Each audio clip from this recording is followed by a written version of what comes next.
보혈로 돕노라. 나사렛 예수 그리스도의 보혈로 돕노라. 나사렛 예수 그리스도의 보혈로 돕노라. 아멘. 오늘은 광복주일인데요. 이스라엘 백성들이 출애굽하여서 하나님께서 이스라엘 백성을 애굽에서 해방시키셨습니다.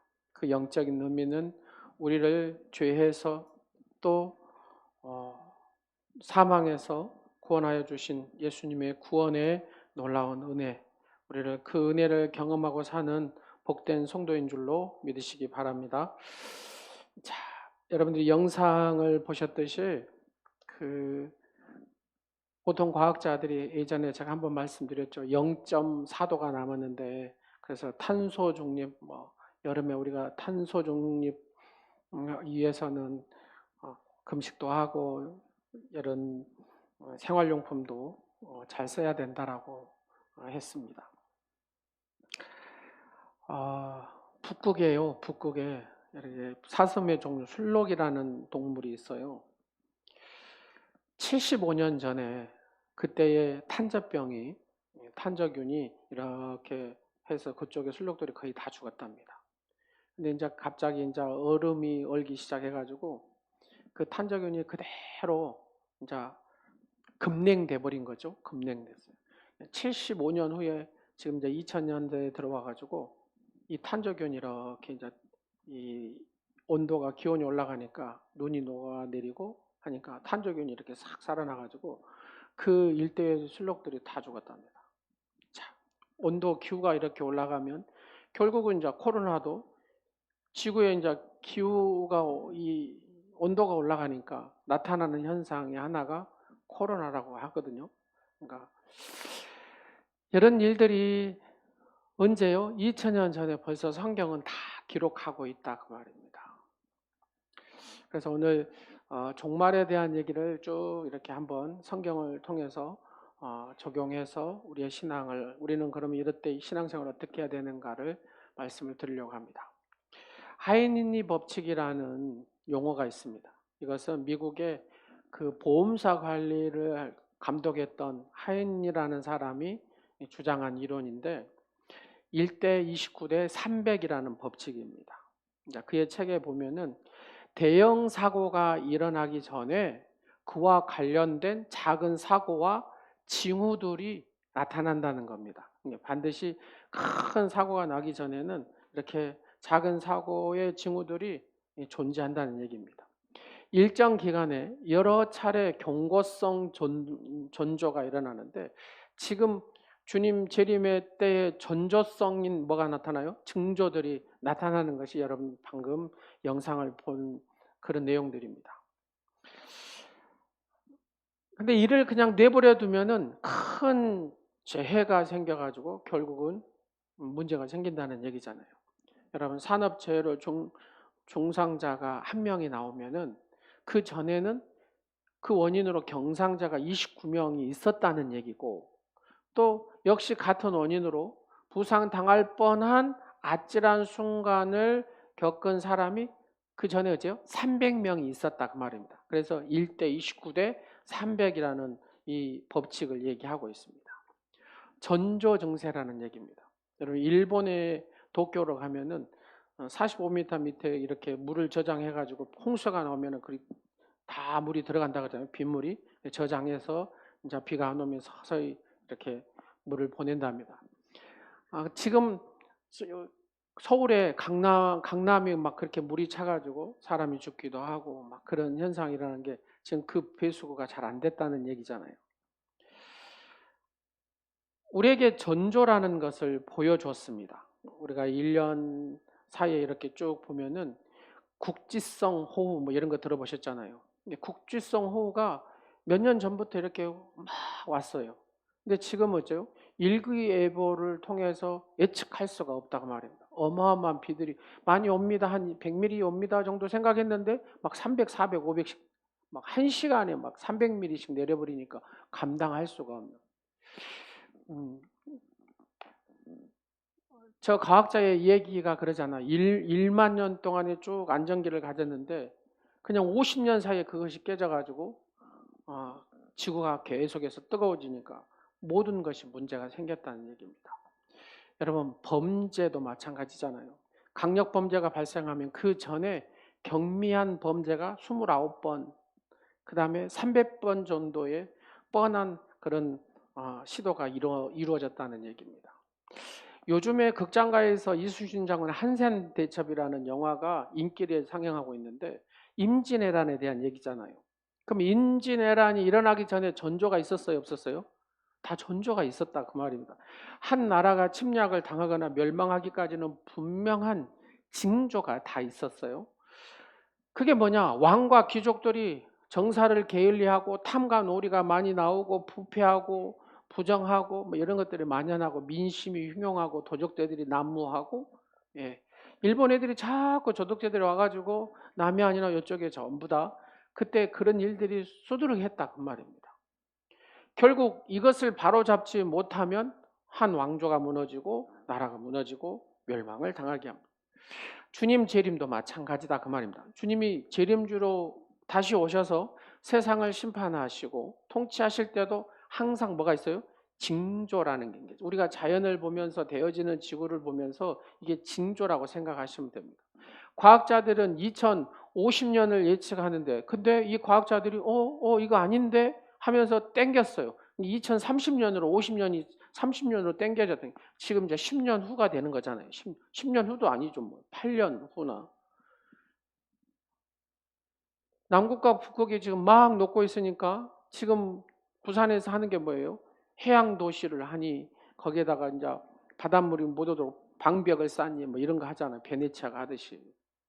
7m 높이가 올라간답니다. 그래서 여러분 해안가에다 집 짓지 말라고 제가 늘 말씀하잖아요. 바로 그런 이유가 그래서 그렇다는 겁니다. 여러분 노아의 때도 마찬가지입니다. 물론 세상을 심판하실 때 징조가 있었다. 그때는 뭐예요? 죄악이 세상에 가득했다라고 얘기하잖아요. 마음으로 생각하는 모든 계획이 다 악했다라고 성경은 얘기 나옵니다. 심지어 하나님이 땅 위에 사람을 지으신 것을 한탄하셨다는 표현도 쓰시고 근심하실 지경이었다라고 표현합니다. 그만큼 악했다 그 말입니다. 그럼 우리가 사는 세상은 악하냐 안 악하냐? 더 악하면 더 악하지 덜 악하지는 않을까라는 생각이 듭니다. 그러나 하나님은 단번에 그들을 물로 심판하셨냐? 그러지는 않았다 그 말입니다. 당시 의로운 사람, 하나님과 동행한 사람, 바로 이 노아에게 방주를 짓게 하죠. 그래서 방주를 쫙 짓게 하면서 하나님 심판하실 것을 미리 어째요? 세상의 사람들에게 다 보여줬다 그 말입니다.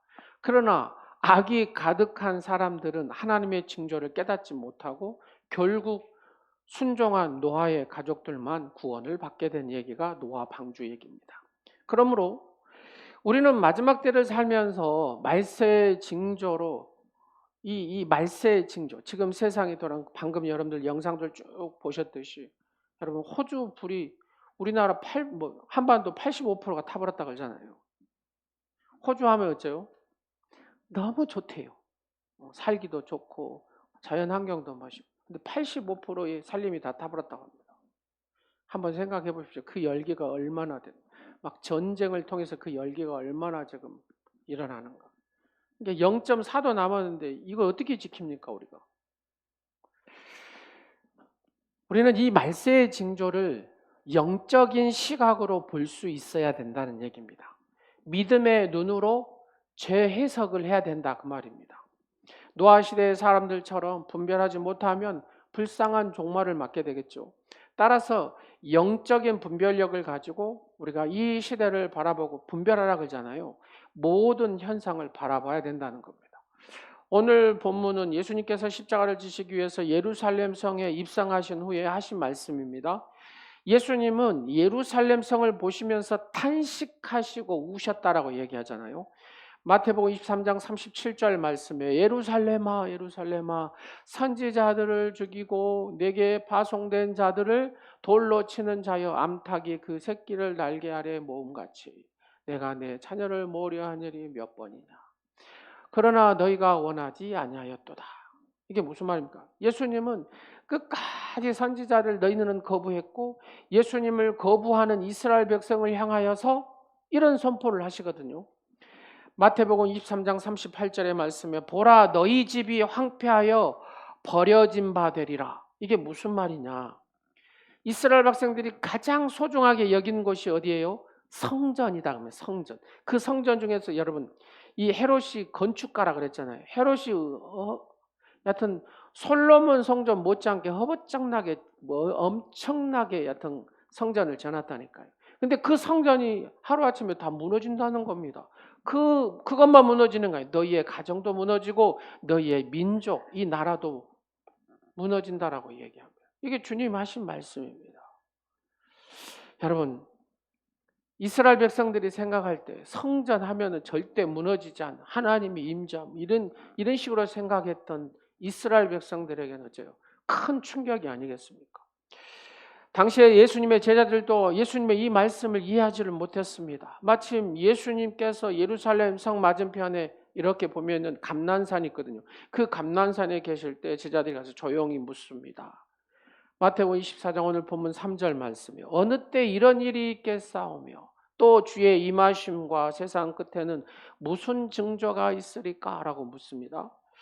여러분 깜짝 놀란 제자들은 언제 그런 일이 일어날지 궁금해하지 않겠습니까? 또한 우리도 궁금하잖아요. 주님의 재림과 세상의 끝에는 무슨 징조가 있는지 알고 싶었다고 합니다. 마지막 때의 징조에 대해서 제자들이 예수님 앞에 이렇게 쭉 묻는 얘기입니다. 언제 주의 종말이 올 것인지, 언제 내 인생의 마지막 바로 이 종말이 올 것인지를 알고 싶다고 말입니다. 이것은 모든 인생들이 궁극적으로 두려워하기도 하고 염려하기도 하죠. 자, 저를 한번 보세요. 죽음이 두렵습니까? 안 두렵습니까? 옆 사람 보시면서 죽음이 두려워요? 안 두려워요? 시작. 당연히 두렵죠. 두렵죠, 여러분. 아, 우리 성도들은 안 두렵구나. 그렇습니다. 안 두려워야 되겠죠. 안 두려워야 돼요. 그러나 두려워한다 그 말입니다. 염려한다 그 말입니다. 그래서 사람들은 자기의 운명에 대해서 알고 싶어 해가지고 뭐 점을 치기도 하고 미래 예측하는 어떤 것을 하기도 하고 막 한다 그 말입니다. 지구의 종말이 언제 올 것인지, 나는 언제 개인적인 종말 나의 죽음이 올 것인지 궁금해하고 이 죽음 앞에 두려워한다 그 말입니다. 내가 예수님 안에 온전히 서지 못하면 두려울 수밖에 없다고 말입니다. 세상 사람들은 언젠가는 지구의 멸망할 위기가 온다고 과학자들이 막 하잖아요. 여러분 또 그 과학자들이 말대로 지구가 막 지금 가속화되어 가고 있다고 말입니다.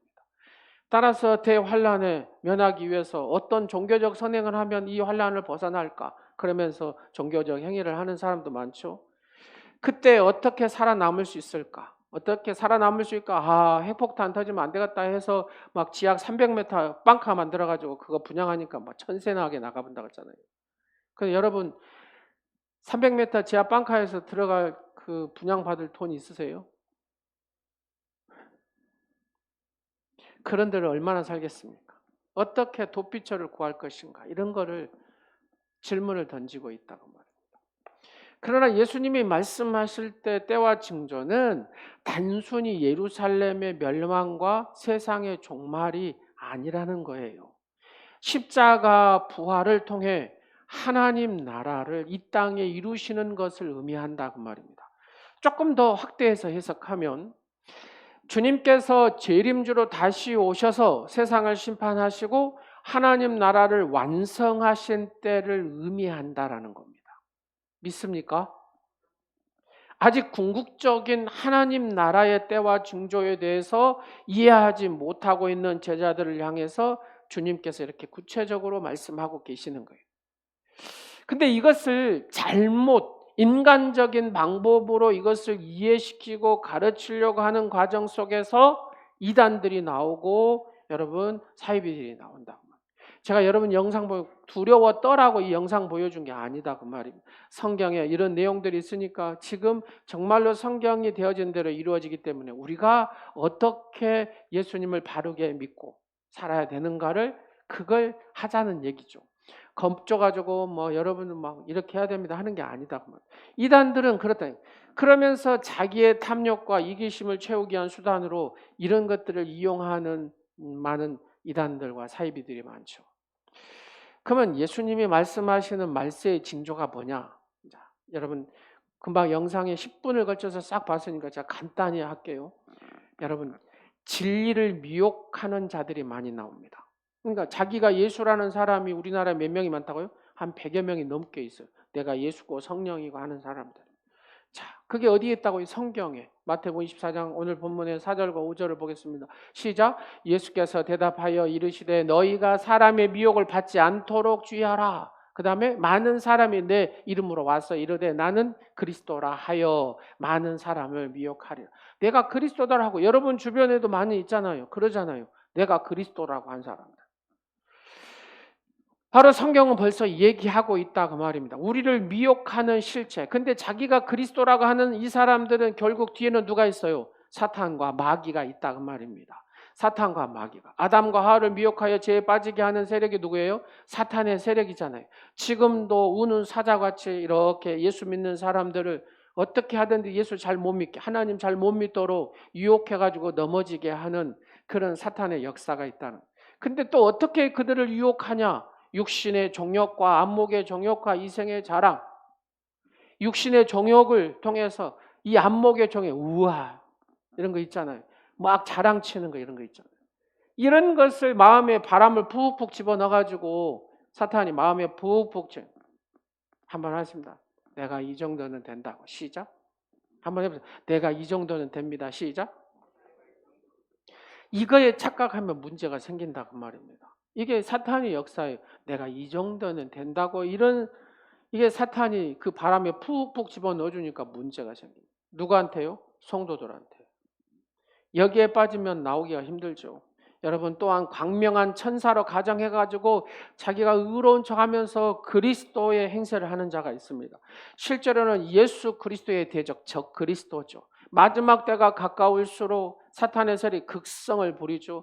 그래서 마지막 때가 가까우고 자연의 이런 기후와 이런 현상이 일어날수록 이단들도 많이 생기고 사이비도 이상한 애들이 많이 생기는 이유가 그렇습니다.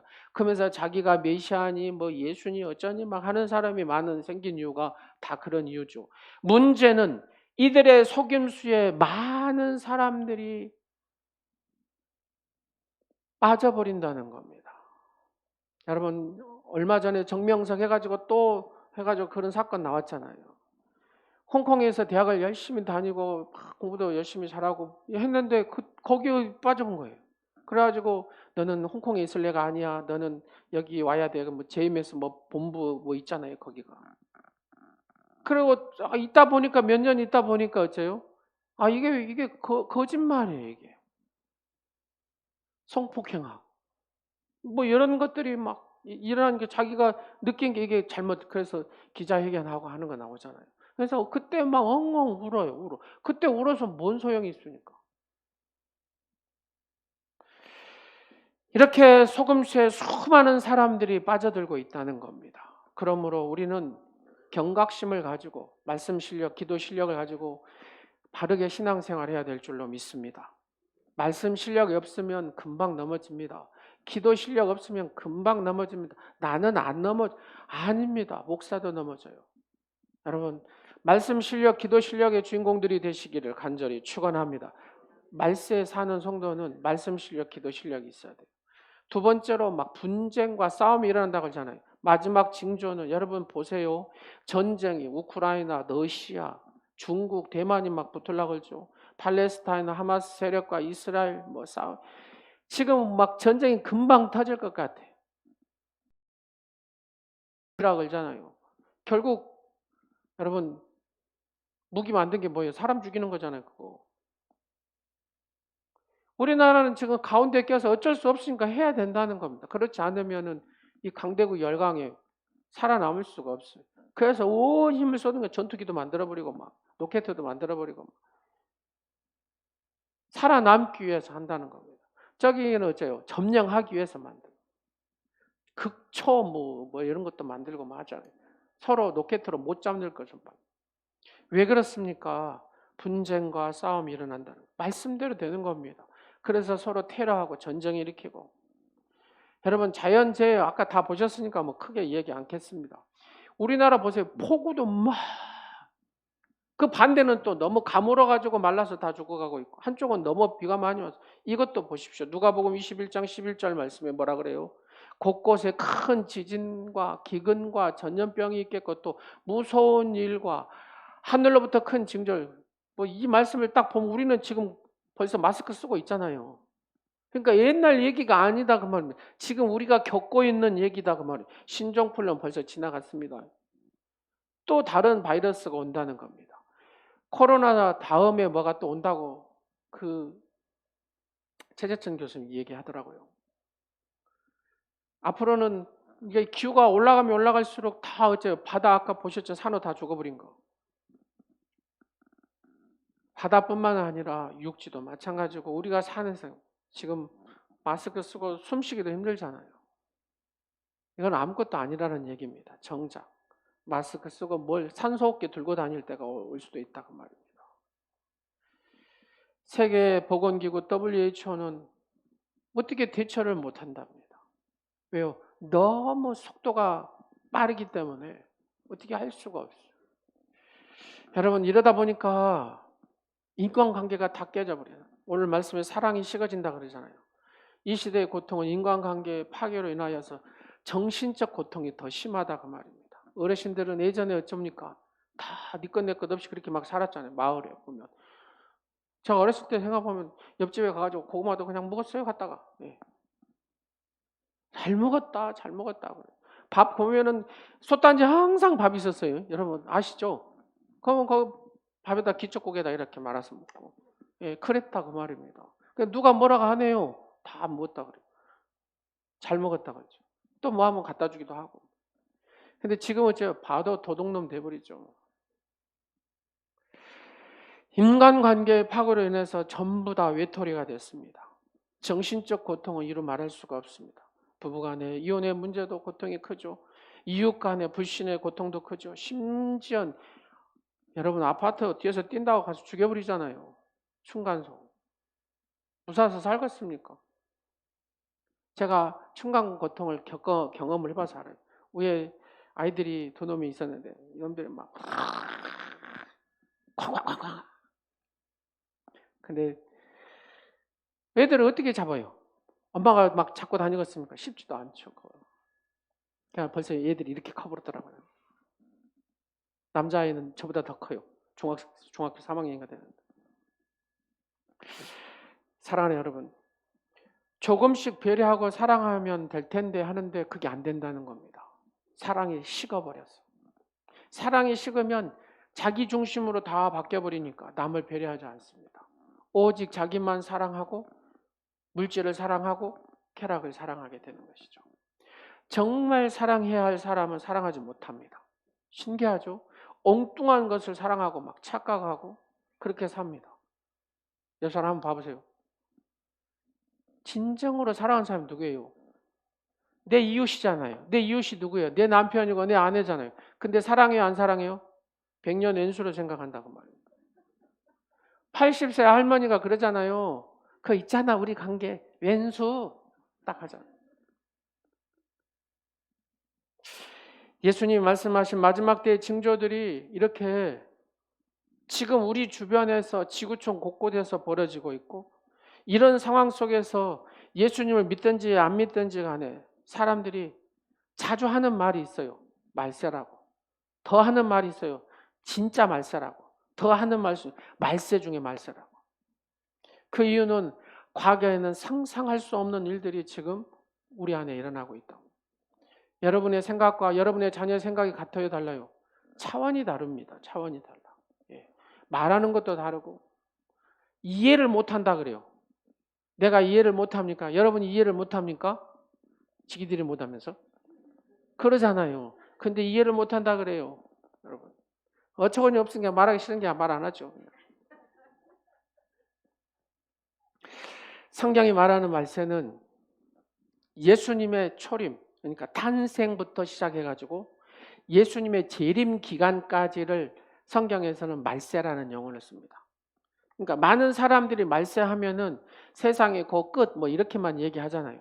그렇지 않습니다. 1세기의 말세, 지금도 말세 이렇게 부른다 그 말입니다. 예수님이 탄생하는 것부터 시작하고 예수님의 재림 이것을 말세라는 표현을 쓴다 그 말입니다.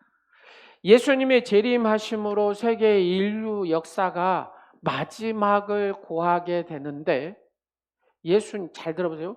예수님의 재림하심으로 예수님이 다시 오심으로 세계 인류의 역사의 마지막을 고하게 되는데 그 마지막 시점을 종말이라 이런 단어를 씁니다. 그래서 이 종말을 가리켜서 헬라어로 알파벳으로 마지막 끝자리를 갖다가 오메가라고 합니다. 앞에는 알파라고 하고 마지막 끝 단어를 뭐래요? 오메가라고 합니다. 그래서 이 시점을 말하면 오메가 포인트다 이렇게 얘기합니다. 그러므로 말세지말이라는 것은 말세 기간 중에 종말이 아주 임박한 시기를 가리키는 말인데 말세지말의 시기에는 종말의 징조가 점점 심각하게 가속화된다는 겁니다. 자, 지구 말씀드렸잖아요.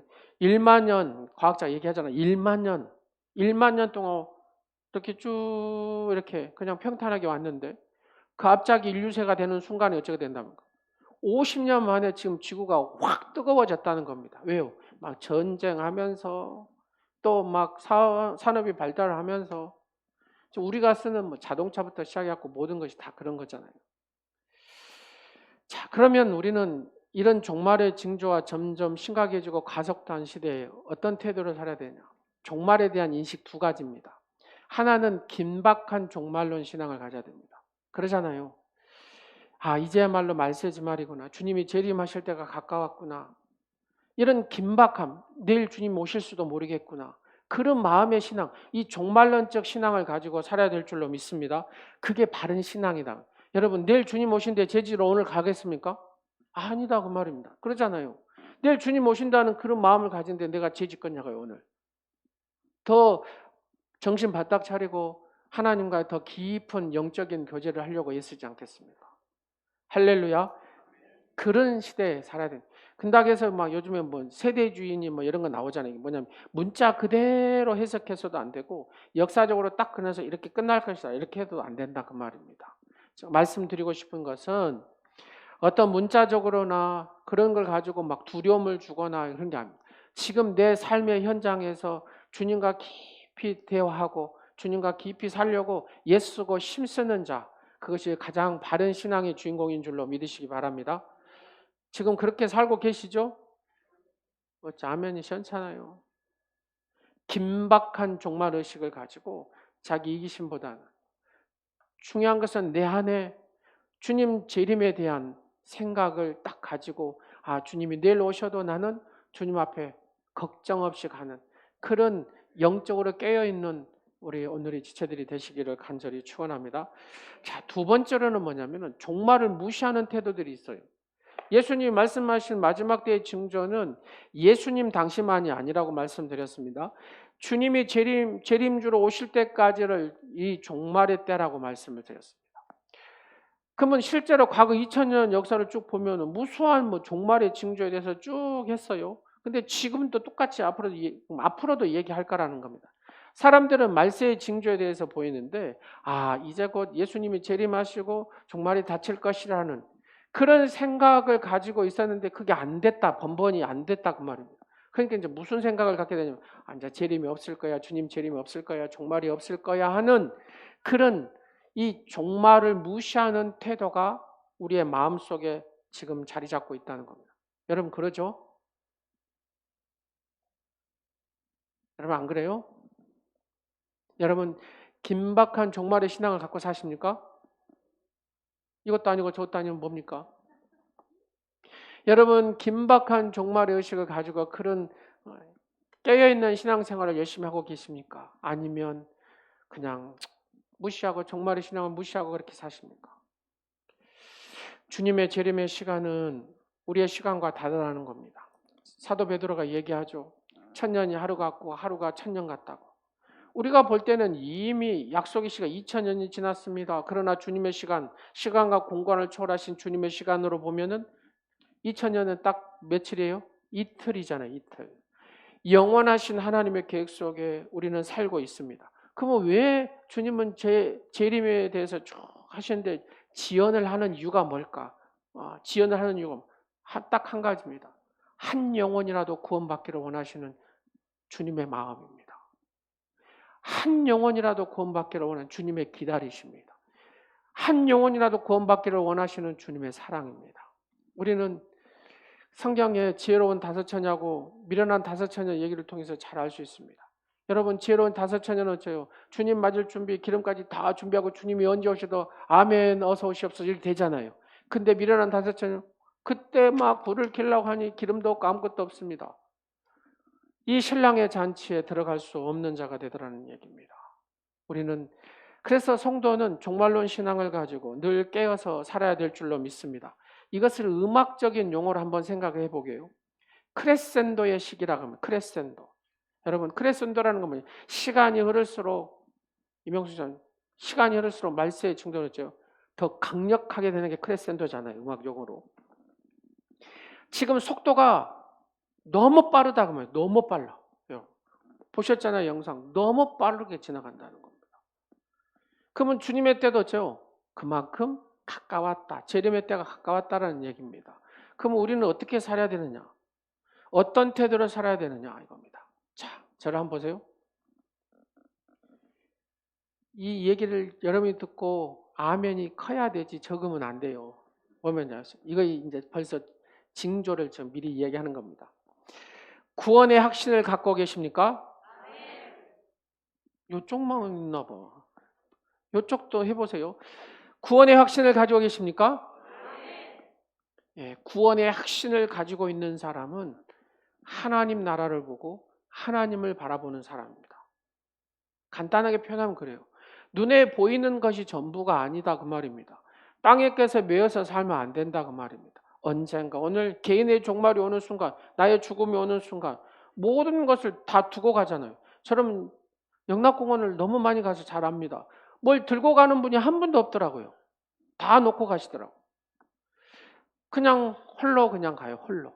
따라서 하나님 주신 은혜와 축복을 선하게 사용하는 여러분 되시기를 간절히 축원합니다. 하나님 나라와 선교와 교회를 위해서 아름답게 사용하는 여러분 되시기를 간절히 축원합니다. 구원의 확신이 있는 사람은 하나님 나라와 하나님을 위해서 바라보고 그렇게 사는 존재인 줄로 믿으시기 바랍니다. 두 번째로 말세의 성도, 이 말세 지말에 살아갈 성도는 어떤 성도냐? 최선을 다해서 생명을 살리는 성도입니다. 여러분 마태복음 24장 14절은 뭐라고 합니까?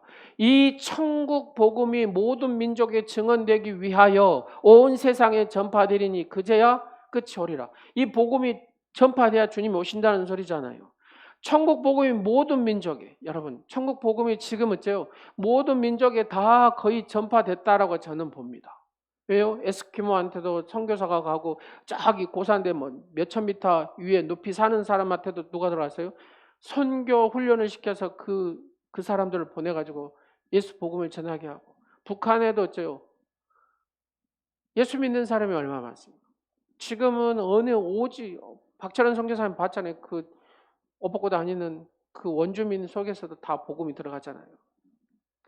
그러면 주님 말씀대로 이 복음이 온 세상에 전파되리니 이제야 끝이 오리라. 그러면 우리는 이 말씀을 다른 거 다 놔두고 14절 본문의 말씀을 딱 듣는 순간에 주님의 때가 가까웠구나 하는 것을 여러분 인식해야 되겠어요? 안 해야 되겠어요? 인식해야 된다고 말입니다. 그러면 인식하면 어떻게 살아야 돼요? 정신 차려야 된다고 말이에요. 어떻게 정신을 차려요? 주의 말씀 붙들고 하나님 앞에 기도하며 하나님과 깊은 교제를 하고 그 믿음 안에서 살아야 된다고 합니다. 할렐루야. 가까운 가족의 이웃에게 내 지역의 이 민족과 열방에 이르기까지 쉬지 않고 정말로 이 복음을 듣도록 나는 전하는 자가 돼야 된다는 겁니다. 그가 교회에 오고 안 오고는 그거는 주님이 알아서 할 일이고 우리는 전하기만 하면 된다고 말입니다. 할렐루야. 내 자녀들에게 복음을 전할 때. 왜? 이것이 가장 하나님이 기뻐하시는 일이고 우리를 부르신 이유고 이곳에 하나님께서 오늘의 교회를 세우신 이유인 줄로 믿으시기 바랍니다. 마지막으로 우리는 그러면 이 마지막 때 어떻게 살아냐? 믿음이 견고해야 된다고 하면 견고해. 옆 사람 한번 보실래요? 바람이 불어요. 시작. 그러면 여러분은 어떻게 합니까? 흔들립니까? 안 흔들립니까? 자, 한번 해보겠습니다. 끄떡없습니다. 한번 해보세요. 끄떡없습니다. 여러분, 믿음이 견고하지 못하면은요, 조그마한 말 한마디에도, 조금만 어떤 환경 하나에도 막 휘청휘청 이렇게 흔들리는 사람이 있어요. 근데 어떤 사람은, 믿음이 견고한 사람은 이렇게 된다고. 제가 코로나 일주일 동안 걸리면서 격리돼가지고 밥을 얻어먹었어요. 그동안 밥을 얻어먹을 때 내가 여보 감사합니다를 한 번을 안 했어요, 솔직히. 근데 코로나를 딱 걸리고 이제 밥을 타다 먹잖아요. 근데 내 속에서 그래요. 네가 여기서 감사하면 빨리 나을 것이다. 그래요. 이제 속에서 제 마음에서 그래요. 아, 그래 감사해야 되겠다. 그래서 제가 이제 밥을 탈 때마다 여보 감사해요. 여보 감사해요 이랬거든요. 이게 이상한가 봐요. 이게 평생에 안 듣던 소리를 밤마다 할 때 감사해요 하니까 이게 일주일 감사하니까 진짜로 하나님이 회복을 시켜주시더라고요. 근데요 중요한 건 여러분 감사할 때 아파도 이게 감사가 나오면 마음이 평안해집니다.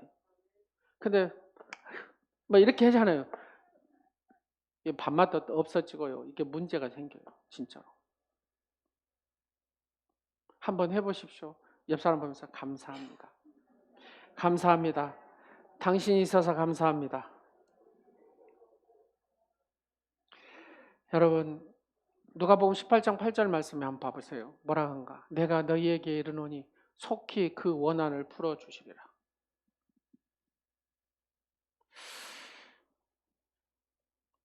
우리 주님은 우리에게 믿음을 얘기합니다. 믿음이 있어야 된다고 합니다. 그러면 끝까지 견디는 사람이 어디에 들어가요? 어린 양 혼인 잔치에 들어간다고 얘기하잖아요. 그럼 주님의 잔치에 들어간다고 말입니다. 여러분 그러기 위해서는 말씀이 이게 채워져야 돼요. 말씀이. 우리 청년들이 세상에 좀 가득 차 있을 텐데 이걸 비워내는 게 케노시스는 비움이거든요. 가서 이제 그 프로그램 하고 또 그 목사님을 통해서 말씀을 들을 때 이걸 쫙 비워내고 그리고 예수로 딱 채워서 오면 아마 인생이 달라지고 사는 모습이 달라질 겁니다. 청년들 아멘 하는 거야. 그 교회는 청년들이 많아요. 뭐 100 몇 명씩 된다고 하니까요, 교회가. 청년들이 보면은 거의 청년들 모습들을 보면서 세례를 청년들이 그렇게 많이 받더라고요. 그 캐널 수도원 가서 세례를 받고 막 이렇게 하는. 거의 그 목사님 조금 우리 측이지만 그런 쪽으로 영성 이쪽으로 아주 신경을 써가지고 침례를 해버려요. 침례를. 그래가지고 탕 해갖고 푹 집어넣어가지고 세례를 그렇게 베풀고 막 하더라고요.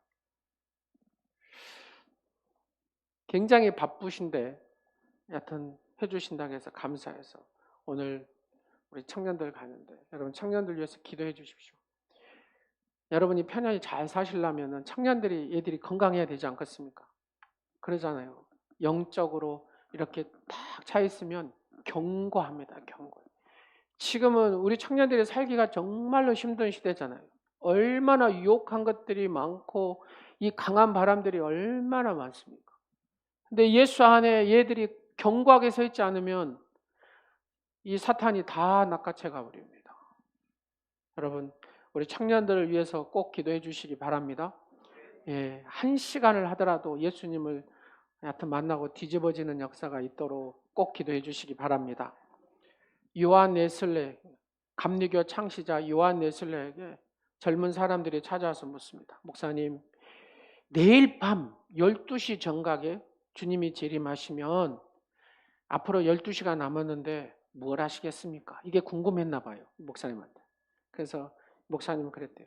내가 항상 뭐 새벽에 일어나서 하나님 앞에 말씀 보고 기도하고 또 이렇게 쭉 설교하고 하루를 쭉 그렇게 주님 생각하고 살았던 것처럼 나는 똑같이 그렇게 살 거야 그랬다는 거예요. 자, 한번 해보세요. 나는 똑같이 그렇게 살 거야. 시작. 여러분 그렇게 살고 계신다는 소리죠? 예, 주님 말씀 붙들고 기도하고 똑같이 그렇게 살아야 된다고 말이에요. 근데 내가 지금 주님과의 관계가 흐트러진 상태에서 똑같이 그렇게 살까요? 하면 되겠어요? 안 되겠어요? 안 된다는 소리입니다. 여러분, 예술가가 고백한 것처럼 늘 주님 말씀 붙들고 그 말씀에 순종하려고 하고 그 말씀 붙들고 기도하고 그렇게 살아야 돼요. 최선을 다해서 주님을 섬기고 최선을 다해서 주님의 향기를 바라는 여러분 되시기를 간절히 축원합니다. 그러면 자, 두 손을 이렇게 드시고 마라나타 마라나타 주 예수여 어서 오시옵소서. 시작. 예, 마라나타가 주 예수여 어서 오시옵소서. 주님 나 준비 다 됐어요. 지금 오시면 나는 주님 따라서 천국 갑니다. 지금 이거거든요. 바로 우리 오늘의 지체들 오늘 이 시간에 마라나타 이 고백이 여러분의 고백이 되시기를 간절히 축원합니다. 말세의 성도는 그리스도인의 종말론적 신앙은 바로 그겁니다. 마라나타입니다. 마라나타. 기도하겠습니다. 존귀하신 아버지 하나님을 찬양합니다. 세상이 급속도로 바뀌고 가속화가 붙어서 지구의 모습들이 완전히 바뀌어가는 모습을 봅니다. 너희는 이 세대를 보고 분별하라고 우리 주님이 말씀하셨습니다. 사랑하는 오늘 예배하는 성도들 또 오늘의 지체들 한 영혼 구원의 확신을 가지고 하나님 바라보고 하나님 나라를 바라보며 그렇게 아름답게 쓰임받는 복된 성도들이 되게 하여 주옵소서. 최선을 다해서 내가 서 있는 곳에서 한 영혼을 위하여 생명을 살리는데 예수 그리스도를 전하는데 온 힘을 쏟는 오늘의 모든 지체들이 되게 하여 주옵소서. 그래야 하나님의 가장 기쁨이 되게 하시고 하나님께서 원하시는 복된 성도의 삶이 되게 하옵소서. 아버지 마지막 때일수록 믿음 지키기가 어렵습니다. 직장 생활하면서 또 많은 만남 속에서 정말로 세상의 문화가 또 세상의 유혹들이 너무나 많습니다. 아버지 하나님 우리 청년들을 붙들어 주시고 또 우리 오늘의 지체를 붙들어 주시고 우리 중고등부 아동부들을 붙들어 주셔서 저들의 믿음이 하나님 앞에 견고히 서서 흔들림이 없는 믿음의 주인공들이 다 되게 하여 주옵소서. 그리하여 마지막 때에 하나님 앞에 딱 섰을 때 마라나타 아멘 주 예수여 오시옵소서. 바로 이 고백이 우리 오늘의 지체 모든 고백이 되게 하게 하옵소서. 예수님의 이름으로 기도드립니다. 아멘.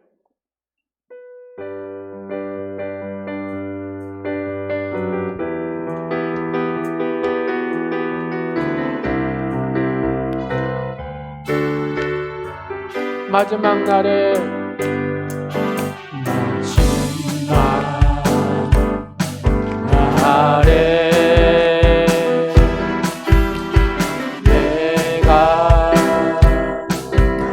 내가 모든 백성에게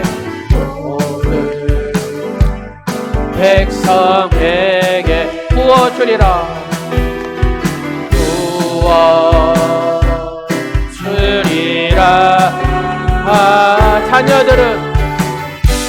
자녀들은 애연할 청년들은 환상 아비들은 꿈을 꾸리라. 주의 영이 임하며 자녀들은 애연할 것이요 청년들은 환상을 보고 아비들은 꿈을 꾸리라. 주의 영이 임하며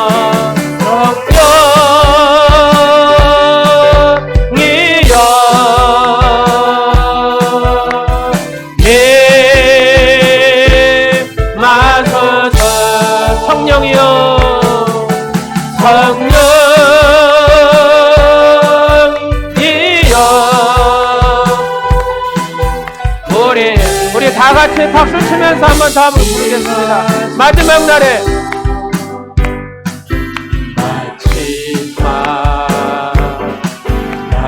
성령이여 임하시옵소서. 내가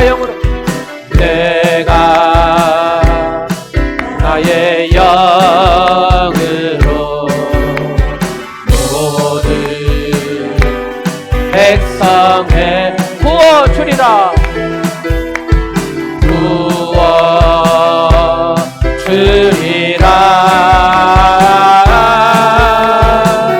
자녀들은 애연할 것이요 청년들은 환상을 보고 아비들은 임하며 자녀들은 애연할 것이요 청년들은 만상을 보고 아비들은 꿈을 꾸리라. 주의 영에 임하며 성령 이여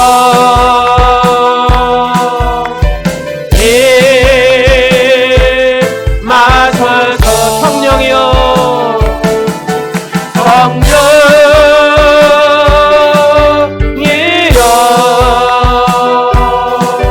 우리의 성령이여 임하소서. 성령이여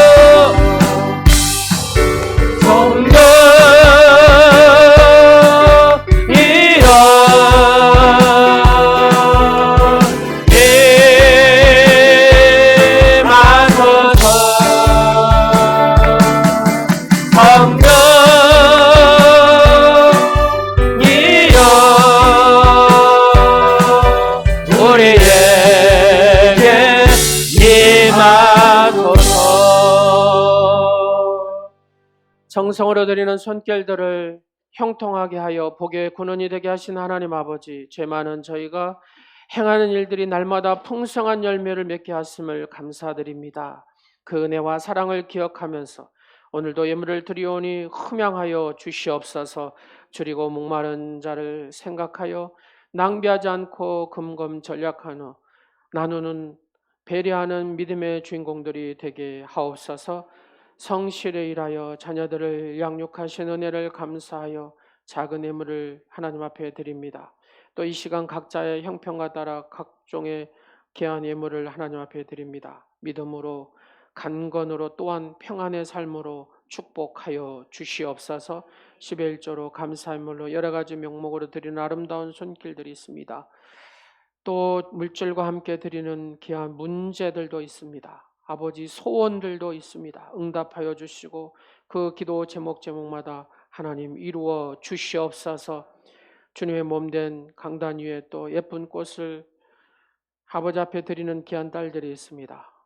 하나님 축복하여 주시옵소서. 그의 사업터와 직장에 복의 복을 더하시고 자녀와 자손 위에 복을 더하여 주시옵소서.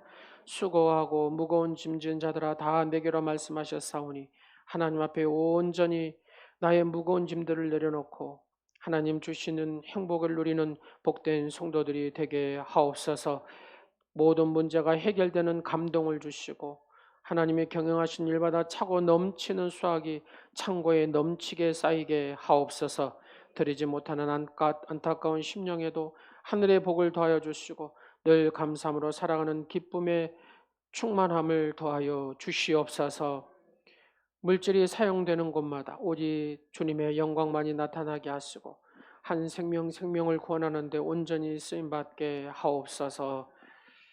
우리 주 예수 그리스도의 은혜와 하나님의 만극하신 사랑과 성령님의 교통역사 충만하신 은혜가 구원의 확신을 가지고 하나님을 바라보며 하나님의 나라를 위해서 애쓰고 한 영혼을 살리는 데 힘쓰고 경과 믿음으로 종말의 신앙으로서 온전히 서는 그런 성도의 삶을 살기로 다짐하는 사랑하는 성도들 머리 위에와 가정과 또 사업터와 모든 삶의 영역 위에 이제로부터 영원토록 함께 하옵시기를 간절히 축원하옵나이다. 아멘.